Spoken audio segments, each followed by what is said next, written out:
Shabbat Shalom, amado pueblo de Israel, amada Mishpachá, preciosa familia del Eterno.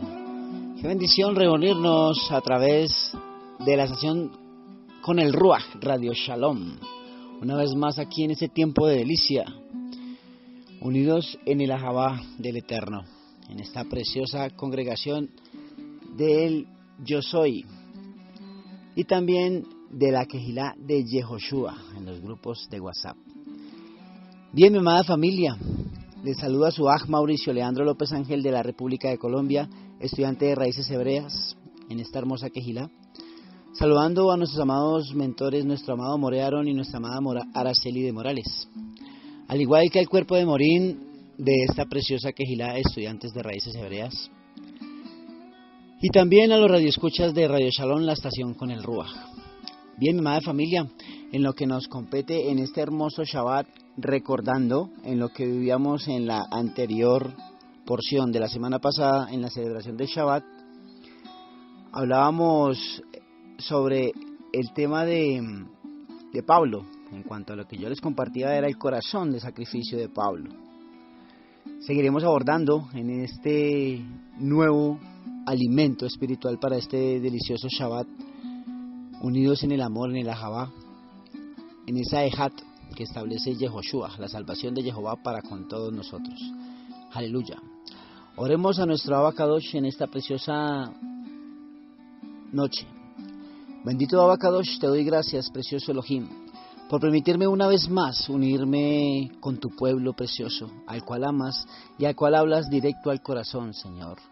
Te pido, Padre Celestial, hermoso Señor, precioso Yeshua HaMashiach, que tu sangre sea redimiendo cada una de las cosas internas en cada uno de mis hermanos, así como lo has hecho conmigo, en nuestra parte almática, pero también en nuestra parte inconsciente, en aquellos pecados ocultos que quizás no conocemos, pero que tú sí los conoces, precioso Rey, y que reprendes por nosotros al devorador. Oh sí, bendito Dios. Gracias, precioso Yehoshua. Te pido, precioso Dios, que seas tú poniendo un carbón encendido en mis labios, como lo hiciste en el profeta Isaías, para que venga un renuevo a las mentes y a los corazones, de acuerdo a tu verdad, precioso Dios. Gracias, Jehová, por tu precioso Ruach HaKodesh, el cual nos acompaña, nos aconseja y nos instruye en esta preciosa tierra, cumpliendo con esa corrección del alma. Gracias, precioso Jehová. A ti toda Rabá, hoy, mañana y siempre, porque estaremos contigo celebrando esas hermosas bodas del Cordero.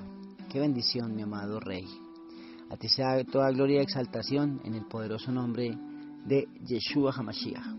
Amén y amén. Bien, mi amada familia, en lo que compete a esta preciosa parashat, estaremos abordando en la parashat Beshot HaBerajá, que significa esta es la bendición. Enfocados en Deuteronomio 33, 1 al 11, Habacuc 3, del 3 al 6, en Daniel 7, del 9 al 14, Hechos 7:32 al 53 y en Gálatas 3:15, 29. Bien, mi amada familia, tomé el texto de Hechos de los Apóstoles, encontrando la forma de predicación de Esteban hacia un pueblo. Fue algo muy hermoso poder encontrar grandes verdades del Eterno. Y el Señor me llevaba a Gálatas para interiorizarlo en esta preciosa celebración de Shabbat, en este alimento que Él tiene para con todos nosotros. Aleluya. Ahí en Gálatas 3, como lo vemos en esta porción, que es una de las citas de estudio, ahí en Gálatas encontramos que el creyente es encontrado hacia esa verdad de encontrar la ley y vivir por fe, ¿sí? El creyente, la ley y vivir por fe. Sobre el verso 15 y 18 encontramos la naturaleza inmutable del pacto de Jehová con Abraham, ese pacto perfecto, mostrando que el regalo de ese pacto es permanente, aleluya, ¿sí? Algo tremendo. En cuanto al texto, encontramos varios aspectos, y se encuentra que los judaizantes podrían citar a Moshe, quizás, pero Pablo citará a Abraham, que cita la ley. Él citará la promesa. Si apelan a los siglos de tradición y a la orgullosa historia de la ley de Moshe, él apelará al pacto con Abraham, más grandioso aún, más antiguo por siglos y permanente para con todos nosotros, ese pacto tremendo. Encontramos que hay un propósito de la ley que nos ayuda a comprender nuestra libertad de la ley. Es el propósito de la ley. Es algo tremendo y es algo muy hermoso, mi amada familia. Encontramos que el propósito de la ley nos ayuda a comprender nuestra libertad de la ley. Tremendo. Y en ese orden de ideas, en el verso 19 y 21 encontramos un contexto hermoso en cuanto a la profundidad de la bendita escritura. Y dice que la ley fue dada a causa de la transgresión del hombre. Pero ¿para qué sirve entonces la ley? La ley fue añadida a causa de las transgresiones. Parte de la razón por la que se dio la ley fue para restringir la transgresión de los hombres mediante la revelación clara de la santa norma de Jehová. Jehová tuvo que darnos su estándar para que no nos destruyéramos antes de que viniera el Mashiach. Pero la ley también es añadida a causa de las transgresiones de otra manera. La ley también excita la rebelión innata del hombre al revelar una norma mostrándonos más claramente nuestra necesidad de salvación en Yeshua, como lo encontramos en Romanos 7, del 5 al 8. Hasta que viniese la simiente a quien fue hecha la promesa, como nos dice el texto, el versículo. Así como la ley estaba destinada a prepararnos para la obra de Mashiach, fue dada hasta que viniese la simiente, que es Yeshua. No es que la ley de Moshe fuera revocada cuando Yeshua vino. Yeshua dijo que vino a cumplir la ley, no a destruirla, como lo encontramos en Mateo 5:17. En cambio, la ley de Moshe ya no es nuestra base para acercarnos a Jehová. Fue ordenada por medio de ángeles en mano de un mediador. De acuerdo con las tradiciones antiguas, las verdaderas tradiciones según Pablo, la ley fue entregada a Moshe en el monte Sinaí por manos de los ángeles. Los ángeles fueron el intermediario o mediador de Moshe cuando recibió la ley de Jehová. Importante hacer un paréntesis y enfocar en una enseñanza de nuestra preciosa Kehilá de Yehoshua, dada por nuestro amado More Aarón en cuanto a somos ángeles. Algo tremendo. Malahim. Tremendo. Y el mediador no le es de uno solo, pero Jehová es uno. Moshe necesitó un mediador entre él y Jehová. Pero nosotros no necesitamos un mediador entre nosotros. Y Yeshua, él es nuestro mediador. La ley era de acuerdo bipartidista, presentado por mediadores. La salvación en Yeshua por fe se recibe mediante una promesa. La idea general parece ser que la promesa debe considerarse superior a la ley porque la ley tiene dos caras. La ley estaba mediada y esto significa que el hombre era parte de ella. La promesa, por otro lado, es unilateral. El hombre no es parte de ella. Tremendo. Luego, ¿la ley es contraria a las promesas de Dios? Podríamos preguntarnos. En ninguna manera. La ley no es algo malo que se opone a la promesa de Jehová. El problema de la ley se encuentra en su incapacidad para dar fuerza a quienes desean cumplirla. Si la ley pudiera vivificar, entonces podría haber traído justicia, pero la ley de Moshe no da vida, simplemente indica el mandato, nos dice que lo guardemos y nos dice las consecuencias si no cumplimos con el mandato. Y no es un favor que el Eterno pide a su pueblo, es un mandato.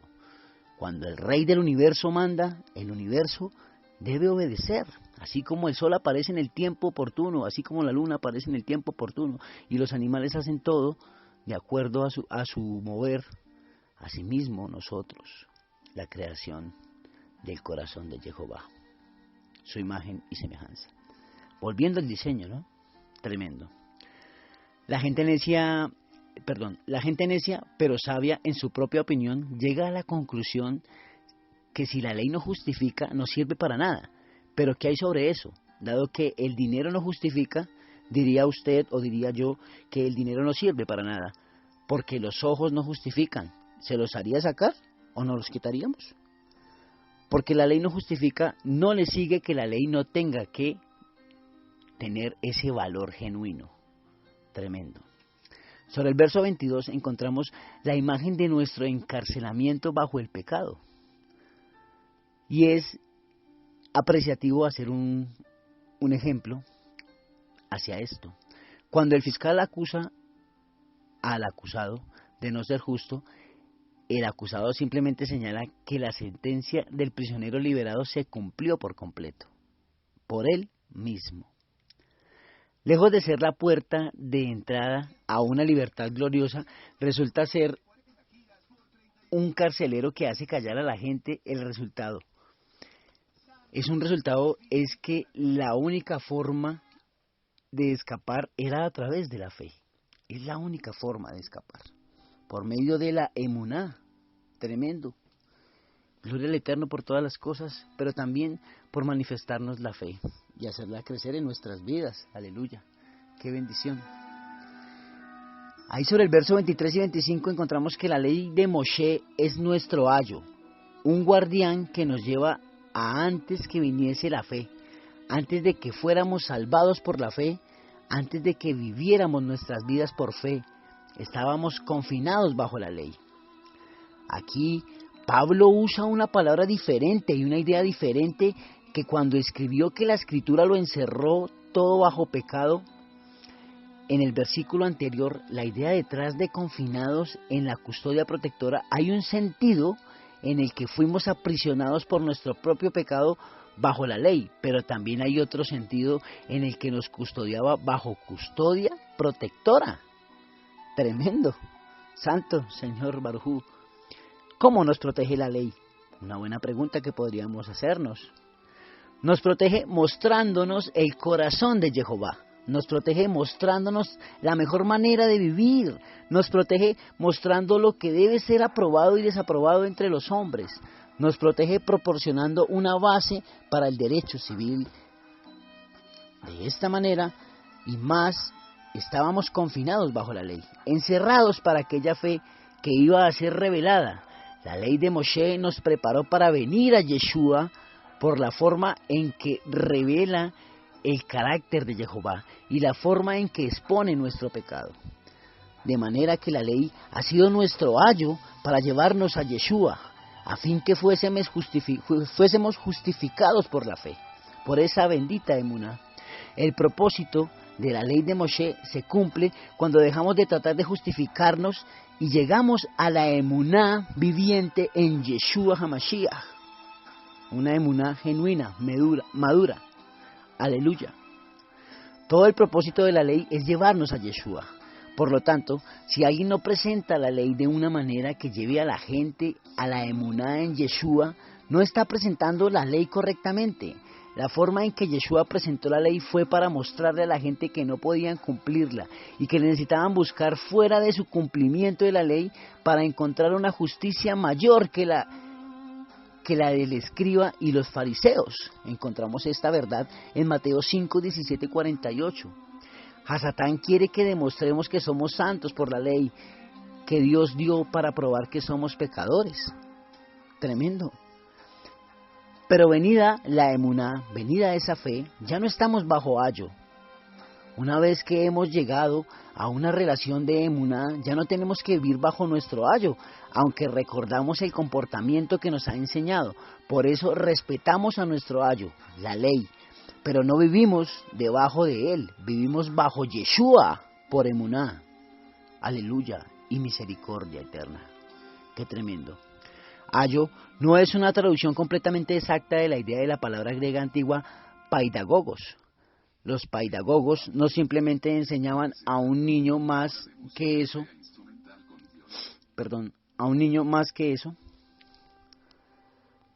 Santo Kadosh Barujú. El ayo era el guardián del niño, vigilaba al niño y su comportamiento. La idea es más una niñera que una maestra, pero como el ayo podría disciplinar al niño, el ayo también era el decano de esa disciplina, viéndolo desde la connotación que somos como niños. Santo Kadosh Baruj Hu. Ayo también podemos traducirlo como un custodio. El custodio no era un maestro, sino un esclavo cuya tarea especial era cuidar a un niño. Ejercía una supervisión general sobre las actividades del niño y era su responsabilidad llevarlo al maestro que le daría la instrucción adecuada a su puesto. Cuando el niño ha crecido, no se deshace la disciplina y las lecciones que obtuvo del ayo, pero tampoco vive más bajo el ayo. Esta es nuestra relación con la ley de Jehová. Aprendemos de ella, recordamos nuestras lecciones, pero no vivimos bajo la ley.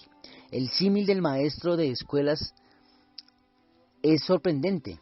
Los maestros de escuela son indispensables, pero muéstrame un alumno que ame a su maestro de la escuela. Un ejemplo. Bendito Kadosh Baruj Hu. Ahí sobre el verso 26 y 27 encontramos que por la fe encontramos nuestra identidad con Yeshua HaMashiach. Pues todos sois hijos de Dios por la fe en Yeshua HaMashiach. Comparado con lo que se enseñaba entre los Gálatas, esta era una declaración revolucionaria en el pensamiento judío tradicional, llevado al creyente por los mismos creyentes judíos. Su posición ante Jehová se media por su obediencia a la ley, para estar verdaderamente cerca de Jehová. Considerados hijos de Jehová, tenías que ser extremadamente observador de la ley, tal como lo eran los escribas y los fariseos, como lo dice Mateo 23. Aquí Pablo dice que podemos ser considerados hijos de Jehová de una manera completamente diferente, por la emuná en Yeshua HaMashiach. Aleluya. La posición es impresionante. Estar entre los hijos de Jehová significa que tenemos una relación especial con Jehová, como un padre amoroso y cariñoso. Es un lugar de cercanía, un lugar de cariño, un lugar de especial cuidado y atención. El método es impresionante. Convertirse en hijo de Jehová por la fe en Yeshua HaMashiach significa mucho más que creer que Él existe o que hizo ciertas cosas. Es poner nuestra confianza en Él, tanto ahora como por la eternidad, para todos los que habéis sido bautizados en Yeshua, como dice el texto. Aquí, usando la imagen del bautismo, la imagen de lo que es la tevilá, ¿sí? Desde la connotación real, la tevilá, el verdadero bautizo, Pablo ilustra lo que significa tener emuná en Yeshua HaMashiach. No dice que fuimos bautizados en agua, sino bautizados en Yeshua. Así como el bautizo en agua, una persona se sumerge en agua, así como ponemos nuestra fe en Yeshua HaMashiach, estamos sumergidos en Yeshua HaMashiach. ¡Qué bendición! ¡Aleluya! Muchos creyentes parecen contentos con simplemente sumergirse un poco en Yeshua. Jehová quiere que estemos completamente inmersos en Yeshua, no rociados, no solo parte de nosotros sumergida. Cuando una persona se sumerge en el agua, ya ni siquiera se ve mucho a la persona, se ve principalmente el agua. Cuando vivimos como esos verdaderos creyentes, esos verdaderos talmidín en la tevilá, en Yeshua HaMashiach, ya no ves tanto de mí, principalmente ves a Yeshua HaMashiach. Aleluya, qué bendición, bendito eres tú, Rey Santo. Cabe destacar que este es el bendito bautizo, la tevilá, que realmente nos salva, nuestra inmersión en Yeshua. Si una persona no es sumergida en tevilá o bautizada en Yeshua, podría ser sumergida 1000 veces en agua y no habría una diferencia eterna. Si una persona ha sido bautizada en Yeshua, entonces debe seguir adelante y hacer lo que Yeshua le dijo que hiciera, recibir la tevilá como una demostración de su compromiso con Yeshua, tal y cual aparece en Mateo 28, 19, 20. De Yeshua estáis revestidos. Otra forma de expresar nuestra inmersión en Yeshua es decir que nos hemos revestido de Yeshua. En el idioma original la frase tiene la idea de ponerse un traje, así que nos vestimos con Yeshua, con nuestra identidad eterna desatada por el propio Ruach HaKodesh. Aleluya. La forma en que nos vestimos tiene un impacto real en cómo pensamos y actuamos. La forma en que nos vestimos tiene un impacto real en cómo vemos a los demás. También necesitamos saber cómo vestirnos adecuadamente para cada ocasión. Pablo nos dice, la ropa adecuada para cada día es revestirse de Yeshua.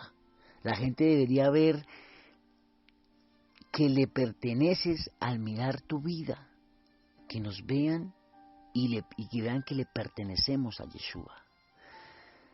Debemos vivir con la conciencia de que estamos adorando y adornando esa presencia del Eterno viviendo en nosotros. Somos adornados con Yeshua realmente. Algunas personas pueden preguntarse si esto es solo una actuación, si realmente es una ilusión, como un niño que juega a disfrazarse. La respuesta es simple, es solo una ilusión si no hay una realidad espiritual detrás de ella. En este versículo, Pablo en realidad habla de la realidad espiritual. Los que han sido sumergidos en Tevilá, bautizados en Yeshua, realmente se han revestido de Yeshua. Ahora están llamados a vivir cada día en consonancia con la realidad espiritual eterna, desde la paternidad eterna de nuestro Abacadosh, Jehová. Aleluya. Sobre el verso 28 y 29, encontramos algo potente y es nuestra posición de igualdad con otros que vienen a Jehová a través de la emuná. No hay ni judío ni griego, dice el verso. Esta era una revolución asombrosa.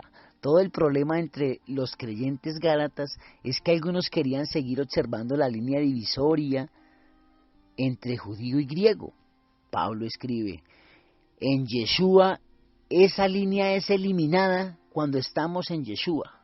No hay ni judío ni griego. Santo Kadosh Baruj Hu. No hay ni esclavo ni libre. No hay varón ni mujer, porque todos vosotros sois uno en Yeshua HaMashiach. La línea divisoria entre judío y griego no es la única línea divisoria borrada con respecto a nuestra posición ante Jehová en Yeshua. En esto se borra toda línea divisoria. Ahora que Yeshua es nuestra identidad, esto es más importante que cualquier identidad anterior que tuviéramos. Todos somos uno en Yeshua HaMashiach. Aleluya. En ese tiempo, algunos rabinos citaban una oración matutina que era popular entre muchos judíos de ese tiempo. En esa oración, el hombre judío agradecía a Jehová que no nació gentil, esclavo o mujer. Pablo toma cada una de estas categorías y las muestra como iguales en Yeshua. Lamentablemente, algunos creyentes todavía trazan límites hoy, en este tiempo. Algunos trazan líneas entre denominaciones, algunos trazan líneas entre razas, algunos trazan líneas entre naciones, algunos trazan líneas entre partidos políticos y algunos trazan líneas entre clases económicas. Tremendo esto. Y como ejemplo, si sientes que tienes más puntos en común con un incrédulo que comparte tu raza o tu partido político que con tu creencia genuina de otra raza o un partido político, has trazado una línea que Yeshua murió en la cruz para borrar. Tremendo. Esto no significa que no haya diferencias. Pablo sabía que todavía había una diferencia entre judío y griego, y su enfoque evangelístico podría diferir en cada grupo, como lo vemos en 1 Corintios 9, 19, 21. El esclavo todavía tenía la obligación diaria de obedecer a su amo, aunque podían ser iguales en Yeshua, como lo vemos en Efesios 6, 5, 8. Todavía hay diferentes roles para varón y mujer en el hogar y la iglesia, como lo vemos en 1 Timoteo 2, 1 al 15 y en Efesios 5, 22 al 33. Aunque son iguales ante Jehová, hay diferencias en el rol y en la función, pero ninguna al estar delante de Jehová por la emuná en Yeshua. Cuando decimos que Yeshua ha abolido estas distinciones, no queremos decir que no existen, sino que ya no crean barreras para la comunión y para la verdadera vivencia en la Ejat, en el Ahavá del Eterno. No está escribiendo sobre una unidad que surge como resultado de los logros humanos. Él está diciendo que cuando las personas son salvadas por Yeshua HaMashiach, son llevadas a una unidad maravillosa, una unidad entre los salvos y el Salvador, y una unidad que une a todos los salvos.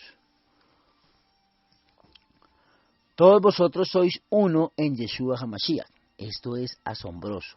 Algunos querían que Pablo excluyera a algunos de los creyentes de origen gentil porque no se habían sometido a la ley de Moshe. Pablo los incluye diciendo, todos vosotros sois uno en Yeshua HaMashiach. Otros podrían querer que Pablo excluyera a algunos de los creyentes de origen judío, porque su teología estaba equivocada en este punto, y Pablo necesitaba corregirlos.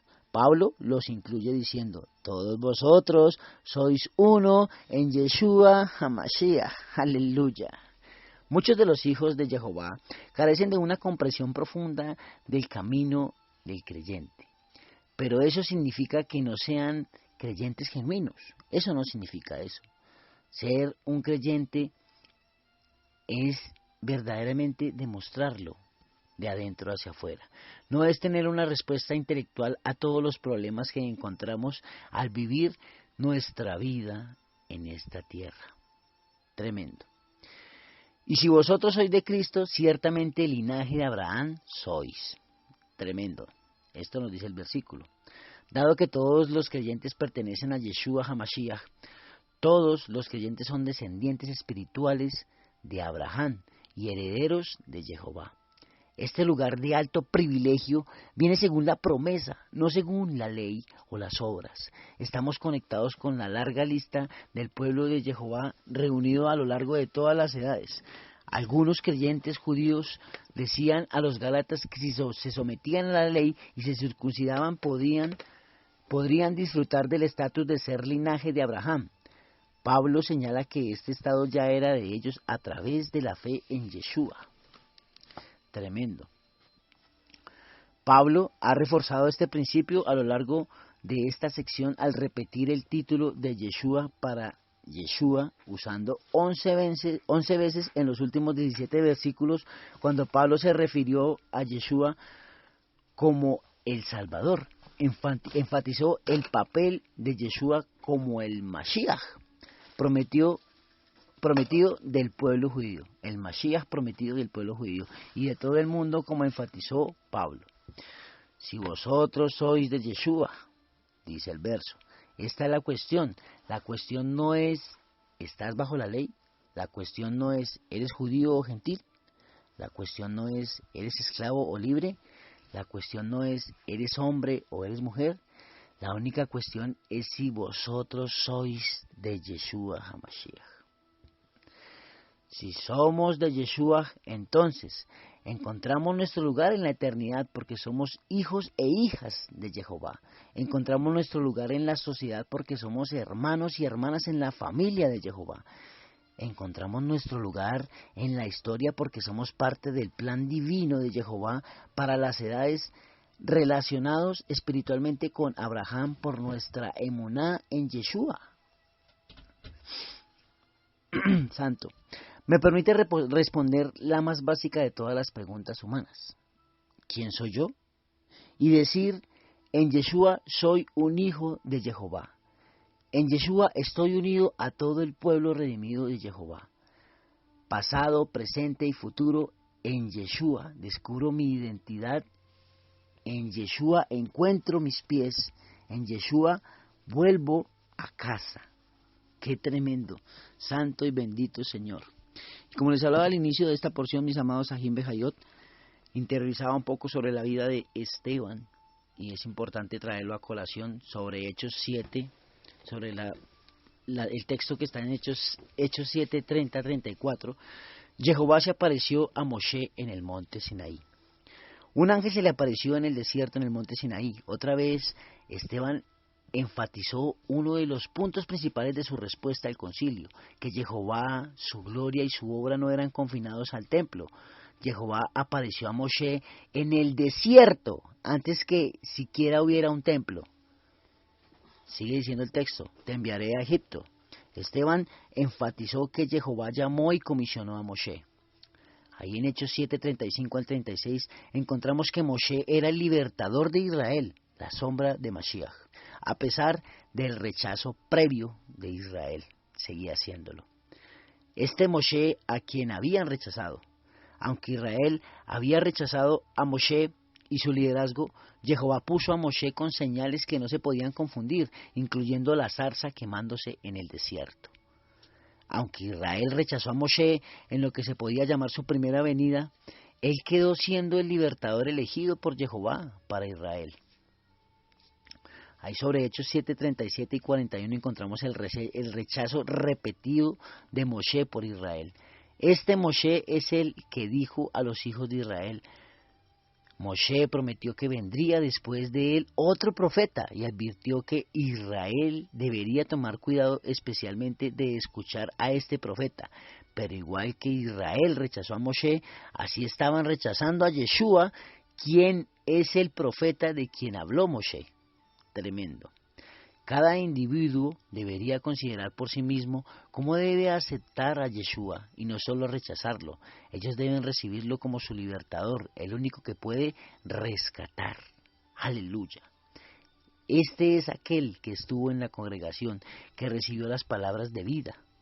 Moshe, como Yeshua, guió a la congregación del pueblo de Jehová, disfrutando de la intimidad especial con Jehová, y trajo a la luz la revelación de Jehová. Entonces hicieron un becerro y en las obras de sus manos se regocijaron, dice el texto.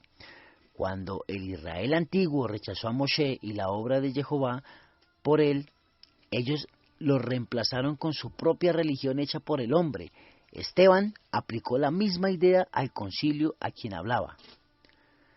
Y en las obras de sus manos se regocijaron, especialmente esto significaba una de las alegaciones contra Esteban, y era que probablemente él blasfemaba contra el templo, según lo que decían los escribas y fariseos. No era que Esteban hablaba contra el templo, sino contra la manera en que Israel adoraba el templo de Jehová en vez de adorar al Dios del templo. Igual que Israel había adorado al becerro en el desierto, así ahora adoraban las obras de sus manos, un templo hecho por hombres. Ahí en Hechos 7, 42, 44 encontramos la respuesta de Jehová al rechazo repetido de sus mensajeros. Y Jehová se apartó y los entregó a que rindiesen culto al ejército del cielo, en su rechazo de Moshe y el Dios que lo envió. Israel volvió hacia los ídolos corruptos, trayendo sobre sí el juicio descrito en el pasaje citado en Amós 5, 25, 27. Esteban tomó el pasaje de Amós y lo cambió un poquito para traer su punto a estos oyentes, como un artesano que era. Tremendo Esteban, santo. Amós dijo: más allá en Damasco, como lo encontramos en Amós 5:27, pero Esteban lo cambió a más allá de Babilonia, como lo vemos en Hechos. Esteban, quien cita el texto, lo altera porque no está hablando del pueblo del reino del norte, sino a los líderes de Israel en el sur. Es su historia que tiene en mente. Tremendo. Jehová se apartó y los entregó a que rindiesen culto al ejército del cielo. La idea aquí es importante y sublime. Pablo después edificó sobre el pensamiento de Jehová, entregando el hombre a sus deseos pecaminosos, como lo vemos en Romanos 1, 24, 32. Así que cada uno de nosotros consideremos la pregunta: si rechazamos a Yeshua, ¿a qué seremos entregados realmente? Tremendo. Ahí en Hechos 7, 44 al 50, aun cuando Israel rechazó a Jehová, todavía tenía el tabernáculo, y después del templo tuvieron nuestros padres el tabernáculo. Salomón le edificó casa, como dice el verso. El punto de Esteban era que la presencia del tabernáculo o el templo no los constriñó de rechazar a Jehová y sus mensajeros especiales. Si bien el Altísimo no habita en templos hechos de mano, Esteban confrontó su idolatría del templo en hacerlo. Ellos intentaron confinar a Dios dentro del templo, a Jehová, pero Jehová es demasiado grande para caber en cualquier templo que el hombre podría hacer. En un nivel más sutil, muchos creyentes intentan hacer lo mismo. Quizás no sea el adorar al edificio, la iglesia, aunque seguramente es así a veces, pero es el confinar a Jehová en un lugar. En otras palabras, el único lugar donde vienen al encuentro con Jehová es en la iglesia de 4 paredes. En cuanto les concierne, Jehová es ausente de todo el resto de sus vidas. En las mentes y vidas de algunos hoy en día pareciera que Jehová vive solamente en una iglesia de 4 paredes. Es algo triste, pero es real. Ahí sobre Hechos 7, 51, 53 encontramos que Esteban aplica el sermón a sus oyentes. Vosotros resistís siempre al Espíritu Santo, como vuestros padres, así también vosotros. Uno puede imaginar los susurros airados entre Sanedrín mientras la lección de historia de Esteban comenzó a cobrar sentido. Esteban vio esto y sabía que estaban rechazando a el Dios que había enviado, ¿sí? Al que Dios había enviado de nuevo, igual que antes, rechazándolo, tremendo, al mensajero de Dios. Él toma el cuchillo filoso de la palabra y destroza los pecados del pueblo, descubriendo las partes interiores de sus corazones y lo secreto de sus almas. Él no podía haber dado este discurso escrutador con mayor intrepidez, aun si hubiera tenido la aseguranza de que ellos le agradecerían por ello. El hecho de que su muerte era segura no tenía otro efecto en el que él de hacerlo aún más celosamente. Duros de cerviz e incircuncisos de corazón y de oídos, dice el texto. Tomando de consejos el antiguo pacto, Esteban reprendió a aquellos que rechazaban a Yeshua como duros de cerviz, como es descrito Israel en pasajes como Éxodo 32:9, y como incircuncisos de corazón y de oídos, como es descrito en Israel en pasajes como Jeremías 9:26. En usar las dos frases juntas, él podía haber tenido en mente un pasaje como Deuteronomio 10:16. Circuncidad pues el prepucio de vuestro corazón y no endurezcáis más vuestra cerviz. Casi 20 veces el antiguo pacto aparece este tipo de connotación. Jehová llama a Israel duros de cerviz. Estos líderes religiosos estaban actuando igual que sus antepasados.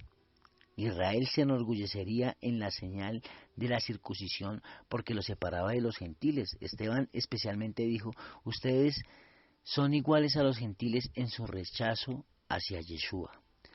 Ahora habéis sido entregados a matadores. El punto central de Esteban era inconfundible. Como era Israel en su historia, así son ustedes hoy. Jehová les dio la ley, pero no la guardasteis. ¿Qué recibisteis? La ley por disposición de ángeles y no la guardasteis. Esta acusación debía haber hecho enojar mucho al concilio. Ellos se enorgullecían de su obediencia a la ley, aun como el apóstol Pablo diría después de su pensar antes de ser creyente, genuino en Yeshua. En cuanto a la justicia que es en la ley irreprensible, como lo vemos en Filipenses 3:6. Aunque debía haber ofendido al concilio, el mensaje de Esteban era verdad. Primero, Dios no hace acepción de lugares. Eso es, aunque el templo era un regalo maravilloso de Jehová, era incorrecto sobreenfatizarlo como la casa de Jehová. Segundo, Israel en aquel tiempo era culpable de lo que había sido culpable antes, rechazar a los mensajeros de Jehová. Yeshua dijo que es imposible que odres viejos contengan vino nuevo, como lo vemos en Mateo 9:17. A través de Esteban, el Ruach HaKodesh mostró cómo las viejas tradiciones del judaísmo, especialmente el sobreénfasis en el templo, no podía contener el nuevo vino de la nueva vida en Yeshua HaMashiach, tal y cual él se lo explicó a Nicodemo. Tremendo.